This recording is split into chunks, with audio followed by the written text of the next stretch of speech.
ಎಲ್ಲರಿಗೂ ನಮಸ್ಕಾರ. ಶ್ರೀರಂಗಪಟ್ಟಣದ ರಂಗನಾಥ ಸ್ವಾಮಿ ಆಶೀರ್ವಾದ, ನಿಮಿಷಾಂಬ ದೇವಿಯ ಆಶೀರ್ವಾದ, ಚಾಮುಂಡಿ ತಾಯಿ ಆಶೀರ್ವಾದ ಯಾವತ್ತೂ ಕೂಡ ದರ್ಶನ್ ಅವರಿಗೆ ಇರಲಿ ಅಂತ ನಿಮ್ಮೆಲ್ಲರ ಪರವಾಗಿ ನಾನು ಕೇಳ್ಕೊತೇನೆ.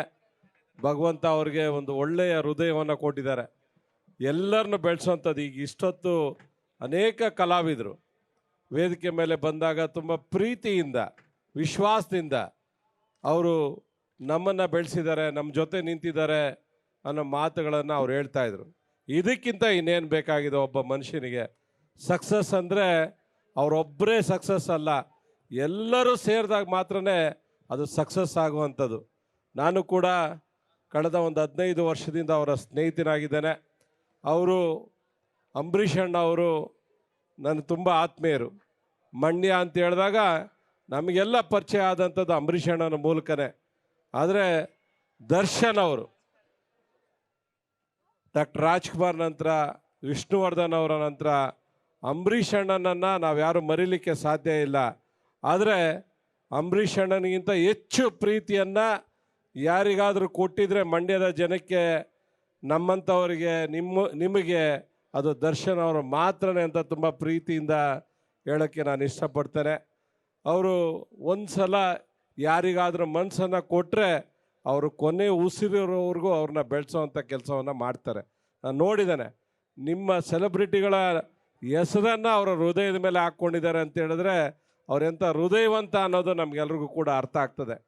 ಸಚ್ಚಿ ಅವರು ನನ್ನ ಆತ್ಮೀಯ ಸ್ನೇಹಿತರು. ಸಚ್ಚಿ ಅವರು ಅಂಬರೀಷ್ ಅಣ್ಣ ಇದ್ದಾಗಲೂ ಕೂಡ ಅವರು ರಾಜಕಾರಣದಲ್ಲಿರ್ಬೋದು, ಸಮಾಜ ಸೇವೆಯಲ್ಲಿರ್ಬೋದು ತುಂಬ ಸಕ್ರಿಯವಾಗಿ ಕೆಲಸ ಮಾಡ್ತಾಯಿದ್ರು. ಅಂಬರೀಷ್ ಅಣ್ಣನ ನಂತರನೂ ಕೂಡ ಅವರು ಸಕ್ರಿಯವಾಗಿ ರಾಜಕಾರಣದಲ್ಲಿದ್ದಾರೆ. ಅವರು ಜನಗಳ ಒಂದು ವಿಶ್ವಾಸವನ್ನು ಪಡೆಯುವಂಥದ್ದು ಇರ್ಬೋದು, ಜನಗಳ ಮಧ್ಯೆ ಇದ್ದು ಕೆಲಸ ಮಾಡೋವಂಥದ್ದನ್ನು ನಾನು ನೋಡಿದ್ದೇನೆ.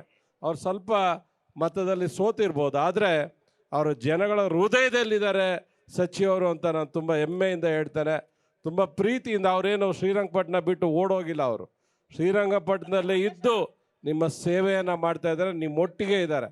ಅಂಥ ಒಬ್ಬ ವ್ಯಕ್ತಿಯನ್ನು ಬೆಳೆಸೋವಂಥ ಒಂದು ಕೆಲಸವನ್ನು ನೀವು ಮಾಡಿ, ನಾವು ಅವ್ರ ಜೊತೆ ನಿಲ್ತೇವೆ ಅಂತ ಮತ್ತೊಮ್ಮೆ ಹೇಳ್ತೇನೆ. ಈ ಕಾರ್ಯಕ್ರಮ ಆಗಬೇಕು ಅಂತ ಹೇಳಿದ್ರೆ ಸಚ್ಚಿದಾನಂದ್ ಅವರು ಎಲ್ಲರೂ ದರ್ಶನ್ ಅವ್ರನ್ನ ಕೇಳಿದಾಗ ಯಾವ ಕಾರ್ಯಕ್ರಮ ಬೇಡ ಅಂತ ಹೇಳಿದ್ರು, ಅವ್ರನ್ನ ಬಲವಂತವಾಗಿ ಒಪ್ಪಿಸೋವಂಥ ಕೆಲಸ ಮಾಡಿದ್ವಿ. ಯಾಕೆಂದರೆ ಅವ್ರಿಗೆ ಯಾವುದೋ ಆಚರಣೆಗಳು ಇಷ್ಟ ಇರೋದಿಲ್ಲ.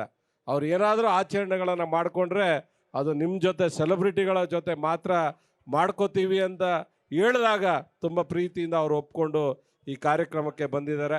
ಅದು ಮಂಡ್ಯ ಜಿಲ್ಲೆಯಲ್ಲೇ ಶ್ರೀರಂಗಪಟ್ಟಣದಲ್ಲೇ ಮಾಡ್ಕೋಬೇಕು ಅಂತ ಎಲ್ಲರ ಇಚ್ಛೆ ಆಗಿತ್ತು, ಆ ಭಗವಂತನ ಇಚ್ಛೆ ಆಗಿತ್ತು. ಇವತ್ತು ಅವರು ಇಲ್ಲಿ ಬಂದು ಆ ಕಾರ್ಯಕ್ರಮದಲ್ಲಿ ಅವರು ಕೂಡ ಭಾಗಿಯಾಗಿ ನಮ್ಮೆಲ್ಲರ ಪ್ರೀತಿಗೆ ಪಾತ್ರರಾಗಿದ್ದಾರೆ. 100 ವರ್ಷ ಅವ್ರಿಗೆ ಆ ಭಗವಂತ ಆಯುಸ್ಸನ್ನು ಕೊಡಲಿ. ಈ ಚಿತ್ರರಂಗದಲ್ಲಿ ಅವರು ಚಾಲೆಂಜಿಂಗ್ ಸ್ಟಾರ್ ಮಾತ್ರ ಅಲ್ಲ, ಅವರು ಸೂಪರ್ ಸ್ಟಾರ್ ಅಂತ ತುಂಬ ಹೆಮ್ಮೆಯಿಂದ ಈ ಸಂದರ್ಭದಲ್ಲಿ ಹೇಳ್ತೇನೆ. ನಮ್ಮ ಪ್ರೀತಿ ಯಾವತ್ತೂ ನಿಮ್ಮ ಜೊತೆ ಇರುತ್ತೆ ಸರ್. ರಾಜಕಾರಣ ಯಾವುದೇ ಇದ್ದರೂ ಕೂಡ ನಿಮ್ಮ ಒಬ್ಬ ಫ್ಯಾಮಿಲಿ ಮೆಂಬರ್ ಆಗಿ, ನಿಮ್ಮ ಒಬ್ಬ ಅಣ್ಣ ತಮ್ಮನಾಗಿ ನಾನು ನಿಮ್ಮ ಜೊತೆ ಯಾವತ್ತೂ ಇರ್ತೇನೆ. ನಿಮ್ಮ ಪ್ರೀತಿ ವಿಶ್ವಾಸ ಹೀಗೆ ಇರಲಿ ಅಂತ ದೇವರಲ್ಲಿ ನಾನು ಪ್ರಾರ್ಥನೆ ಮಾಡ್ತೇನೆ. ಸಚ್ಚಿದಾನಂದ್ ಅವ್ರಿಗೂ ಕೂಡ ನಾನು ಅಭಿನಂದನೆಯನ್ನು ಹೇಳ್ತೇನೆ. ಅವ್ರಿಗೊಂದು ಜೋರಾದ ಚಪ್ಪಾಳೆಯೊಂದಿಗೆ ಅಭಿನಂದನೆ ಹೇಳೋಣ. ಸಚ್ಚಿದಾನಂದ್ ಇಲ್ಲ ಅಂತ ಹೇಳಿದರೆ ಇಷ್ಟೆಲ್ಲ ಕಾರ್ಯಕ್ರಮವನ್ನು ನಾವು ಇವತ್ತಿಲ್ಲಿ ಮಾಡೋಕ್ಕಾಗ್ತಾ ಇರಲಿಲ್ಲ. ಅವ್ರಿಗೂ ಆ ಭಗವಂತ ಒಳ್ಳೆಯದನ್ನು ಮಾಡಲಿ ಅಂತ ದೇವರಲ್ಲಿ ಪ್ರಾರ್ಥನೆ ಮಾಡ್ತೇನೆ. ನಮಸ್ಕಾರ.